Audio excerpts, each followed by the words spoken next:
Hi guys, welcome back to my channel, or welcome to my channel if you are new here. Hello, welcome. Today I'm going to be combining my August favourites with my September favourites into a mega mashup of the ultimate favourites. No, I'm just kidding. I just don't think I'll get round to filming a September favourites because I'm going back to uni at the end of the month, and also because it's kind of the middle of September already. I'm a little bit late, a little bit late. So yeah, I'm just going to combine the two and do one favourite. So I hope that's okay that I'm not doing two separate favourites and I'm just doing one for the 2 months. I've got a lot of things to talk about, so I hope you enjoy, and yeah, let's just get straight on into it. First thing I wanted to talk about is this, and this is by the brand Dusty Girls, who are an Australian natural, vegan and cruelty-free makeup brand, but they're owned by the skincare brand Mugu. I have to say this is a bit of a cheap product because I've only really been using it for about a week, but I love it so much I had to mention it. But did I say what it was? I can't remember if I did, but it's their Earth Cream. So it's basically a tinted moisturiser, which sometimes, okay, here's my qualm with tinted moisturisers. Sometimes they're such light coverage that it almost feels like there's no point in putting it on. Like, it feels a bit pointless. I feel like either, with some tinted moisturisers, I think, oh well, I could have just worn a moisturiser, or I could have just not worn anything. However, you don't have that problem with this because it evens out the skin so nicely, and I have quite dark circles under my eyes, but it actually does a pretty good job. Probably would use concealer on top of it if I was doing a full face, but it does a good job with the eye bags. It puts up a pretty good fight. This comes with a pump applicator, which is amazing, you know, really handy. You get a good amount of product. I'll put the ingredients up on the screen now so you can have a little gander at them if you're interested. It does have potassium sorbate in, which is a preservative, so if you're iffy about preservatives, then bear that in mind. But I mean, other than that, it's a really, really nice product, and I do have some more Dusty Girls products that I'm putting to the test. So if you wanted to see a Dusty Girls makeup tested, then let me know and I'll definitely get around to filming that at some stage. Another base product that I have been absolutely loving is by Tropic, and I actually, now I've got this out, I don't know if I've actually talked about this already in a favourites video. I've definitely shown it on my channel, but I'll just quickly mention it now anyway. It's a cream highlighter. Oh, this camera won't autofocus. I left my camera at my grandma's house, so I'm having to use this camera that I'm not used to. It does have autofocus, but it makes that noise, and I detest that sound, so it's on manual. Anyway, this is not interesting. Am I even in focus? I mean, who can tell at this stage? Let's just roll with it. This cream highlighter is beautiful. It sits on the skin so nicely. It comes in 2 different shades. This is the lighter shade, suited for paler skin. I'll put a little bit more on now because I have already got some on. There's just something about it. It's so natural, but it's worth putting on again. And even if you put it under makeup, it makes a difference. But really lightweight, like you can't feel that you've got a cream on your face, you know, and it's not sticky. If you're into your cream highlighters, then pick this up. I mean, I know there are so many on the market right now, but I would recommend this one. It's really good, and a lovely, lovely brand as well. Another couple of cheap products I wanted to mention are the blush and highlight from this palette, and this is by 100% Pure. It's their Pretty Naked palette, and you get 3 eyeshadows in it, which I'm not gonna lie, I don't reach for very often. And they're all kind of much of a muchness. You can't do too many looks with them. I do like the palette overall, but I don't reach for it that much. That is until I came up with the idea of mixing these two together with a big fluffy brush, just swirling the two in. This is a matte terracotta blush. Too much for me on its own, too pigmented for me. But this is a highlighter. So you mix the two together, you get the glowiness of the highlighter and you get the pigment of the blush. And I'm not much of a blush person. I'm only just really getting into blush, but I just think these two mixed together give such a healthy flush to the cheeks. And yeah, I've really, really been liking mixing those two together. So that's the luminescent powder in the shade Luminizer, I think, and the blush in the shade Pretty Naked. And then talking of fluffy brushes, I thought I would mention this really quickly because I have actually already mentioned this brush range before. It's a set of 4 from M&S, from Marks & Spencer, the Rosie Huntington White Leaf Autograph range by Marks & Spencer, which is such a long name. But yeah, this brush is definitely the star of the show in terms of that set. All 4 are amazing, really, really soft, really good quality, wash really well, beautiful. Like, look how beautiful this brush is. It's stunning, and it's just very well made. But this one in particular, I've been adoring, and I use it every single day, and I just didn't think that a brush of this shape I would like so much, but I do. And I love it specifically for bronzer because you can use it to apply product to the areas that the sun would naturally hit. So it just makes it apply it gives a very natural look, and I'm all about that natural look, as you probably know by now. I would highly recommend this brush, and you can only get it in the set of 4, but the set is beautiful, and I use They're probably my most used brushes actually. I wish they had a bigger line than just the 4, but really, really nice and would highly recommend. Moving very swiftly onto skincare, this range by Waitrose I'm highly impressed with. So Waitrose's own brand beauty products are actually Leaping Bunny certified, and they're labelled as suitable for vegans where applicable. They're also, a lot of them are paraben free, and the ingredients are very good for a supermarket brand, I have to say. The reason what, basically, you may have seen on my Instagram, we went a little bit ham in the makeup aisle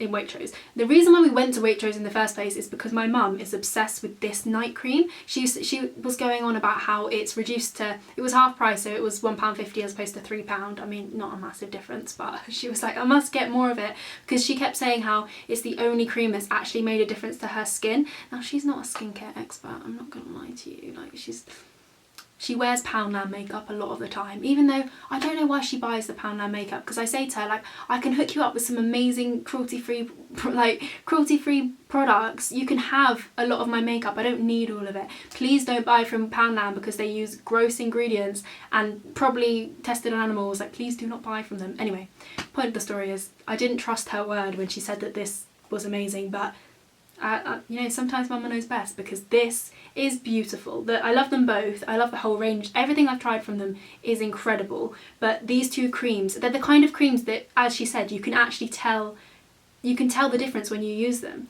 My skin just loves these two so, so much. Obviously I use the night one at night time, the day one at daytime, because, you know, mainstream, but they're both suitable for sensitive skin, and they're both fragrance free, they're paraben free, and I'm so impressed, and they're really affordable. As I say, they were 50% off. My mum bought so much of the range to give to her friends as presents because she just kept saying how amazing they were. And you know what? I would happily receive these as a present because they're really good. Definitely worth a try. Very simple and affordable, but effective. You know, sometimes it's the simple things that work the best. And I also really like from that range, the cleansing milk is really, really good. I'm liking this a lot as well, but I think I'll do a review of the whole range. I'm also trying the hair care as well, which I'm liking a lot, but need to test a little bit longer to give a, you know, informative review. It has just started raining, so if you can hear the rain, then I'm really sorry.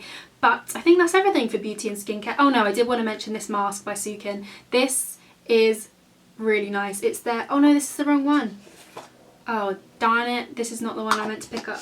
This is the one I meant to pick up. This is the hydrating mask. I do really like the purifying mask, but this is a pink clay based mask, and this is obviously hydrating. It's nice and creamy. They do different things and they're for different purposes. At the end of August, when it was pretty warm, my skin got a bit dry because I was spending too much time in the sun, and you know when your skin just feels just dry, you know that feeling? Dry skin, it's quite a common thing, and this really, really helped with my dry skin. As I say, very simple but effective. Simple but effective, and it smells so good, so natural and lovely. It says rich mango seed butter, avocado oil and olive fruit extract, which are all really nice hydrating ingredients. And then the last thing I wanted to mention in terms of beauty is this, and this is the Pacifica roll-on perfume. Now firstly, roll-on perfumes are blimmin' convenient to have in your bag, but secondly, I didn't think I was going to like this scent, and I'm still not sure if it's a totally me scent, but I still really like it. It's the Mediterranean fig, and if you don't know what fig smells like in terms of, you know, in fragrances, it reminds me of a candle. That's all I can really say. It's kind of like a home scent to me,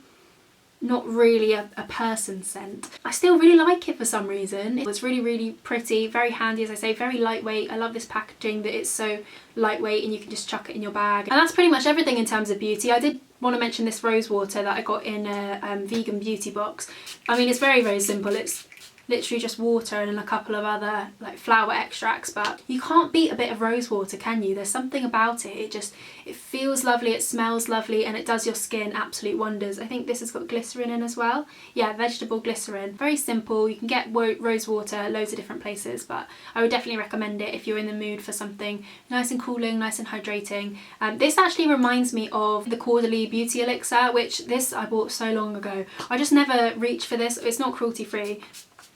Yeah, I feel like this is so overrated. The spray on it is awful. Like, that literally just splattered droplets all over my face. The spray is so bad. The brand is not cruelty free. I do not rate this at all. So if you like this, then I think you would like this a lot more. So that is actually it in terms of skincare and beauty, but I did want to mention a couple of other things. So the first two things I wanted to mention are actually a couple of books. Now this first one I want to talk about, I know I'm going to struggle trying to explain. It was so good. It's called The Chrysalids, and as you can tell, it's an old book. Like, it's an old story. It was written in the 50s, I think, and this copy of the book is very old. I love it a lot. I love old style penguin books. I just love the aesthetic of them, but also the feel of them, the smell of them. I love the brown pages, and I absolutely love this. I'm a big fan of dystopias. I've been reading quite a lot at the moment. I think Handmaid's Tale is the next one on my list. It's written from the point of view of a little boy called David, and it's set in a post-apocalyptic world where any genetic mutation is an abomination and an offence, and whether that be a genetic mutation in a crop field or an animal or a person even, it will be hunted down and destroyed, and anything that deviates from the one true image of God, according to this book, is an abomination, and it's the work of the devil, and you need to destroy it, and it's just not allowed. You don't find out what the apocalyptic event was, but it's kind of set them back quite a lot. So something happened, and it means that their technology isn't all that it was. But I really enjoyed this. I think it would be amazing as a film. I don't know if they made it into a film or not, but as I was reading it, it's so well written that I was sort of picturing it in my head and thinking this would look great in the cinema. So yeah, if you're looking for a book to make into a film, this is your guy, because I feel like you could do some great things with this, and you can just put me on 10%.